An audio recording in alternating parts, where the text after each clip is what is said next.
Assalamualaikum warahmatullahi wabarakatuh.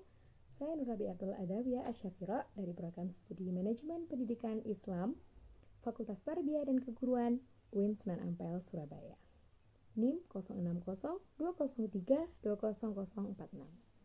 Di kesempatan kali ini saya akan membahas mengenai teknik penulisan makalah sesuai dengan pedoman penulisan pada karya ilmiah.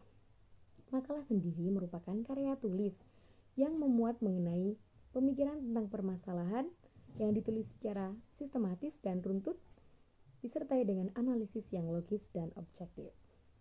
Dalam penulisan makalah, ada beberapa hal yang perlu diperhatikan. Nah, dalam bahasan ini, kita akan bahas 4 poin terpenting dalam sistematika penulisan makalah. Pembahasan yang pertama, yaitu bagian-bagian terpenting dalam makalah. Dan kemudian yang kedua yaitu format penulisan yang digunakan dalam penulisan makalah. Yang ketiga, sifat yang harus dimiliki oleh makalah. Dan terakhir, yaitu cara menyusun makalah. Pembahasan yang pertama, yaitu bagian-bagian terpenting dalam makalah yang terdiri dari sampul.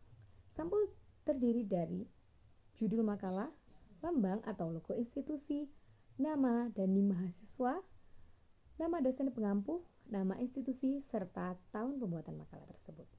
Selanjutnya yaitu kata pengantar dan laman persetujuan, dan yang terakhir daftar isi.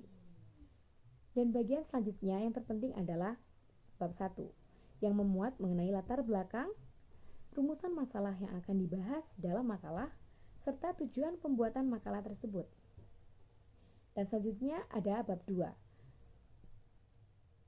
yang berisi tentang pembahasan mengenai rumusan masalah yang telah dibuat sebelumnya. Kemudian ada bab 3 yang memuat mengenai kesimpulan yang mewakili seluruh dari pembahasan. Dan apabila ada kritik dan saran bisa dicantumkan pada bagian ini. Dan yang terakhir yaitu daftar pustaka. Daftar pustaka yaitu merupakan cantuman dari referensi atau rujukan yang kita gunakan untuk menunjang dalam pembuatan makalah kita. Yang selanjutnya yaitu format penulisan yang digunakan dalam penulisan makalah. Yang pertama yaitu menggunakan font ukuran 12,5 model Times New Roman dengan spasi 1,5. Namun ini hanya berlaku untuk teks pada umumnya. Apabila ada teks secara khusus bisa menggunakan format bold atau italic. Dan untuk format paragraf menggunakan justify atau rata kiri dan rata kanan. Dan untuk ukuran halaman atau kertas bisa menggunakan HVS dengan panjang 4 cm dan lebar 3 cm. Dan pembahasan yang ketiga yaitu sifat yang harus dimiliki pada makalah. Yang pertama yaitu menggunakan bahasa yang baku.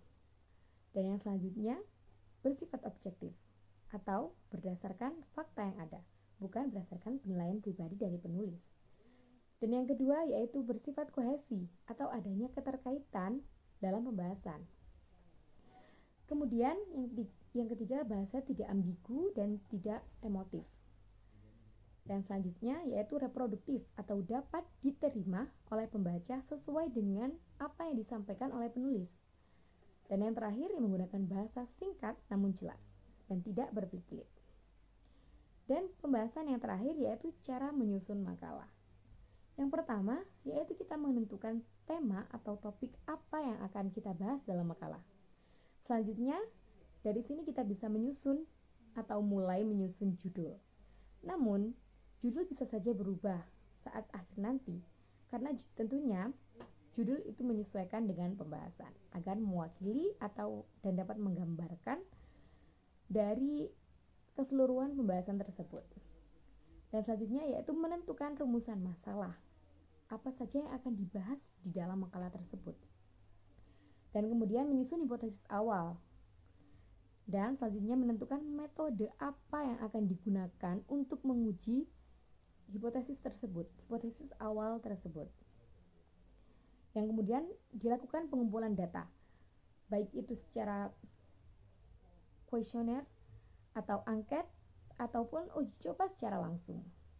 Nah, dari sini bisa ditarik kesimpulan melalui analisis data sesuai fakta, sehingga dapat tersusun pembahasan-pembahasan yang relevan. Kemudian dapat ditarik kesimpulan yang lebih mendetail dan lebih ringkas. Dan yang terakhir tinggal mencantumkan daftar pustaka atau referensi yang menunjang dalam pembuatan makalah kita. Sekian dari saya, kurang lebihnya mohon maaf. Wallahul muwaffiq ila aqwamit thoriq. Wassalamualaikum warahmatullahi wabarakatuh.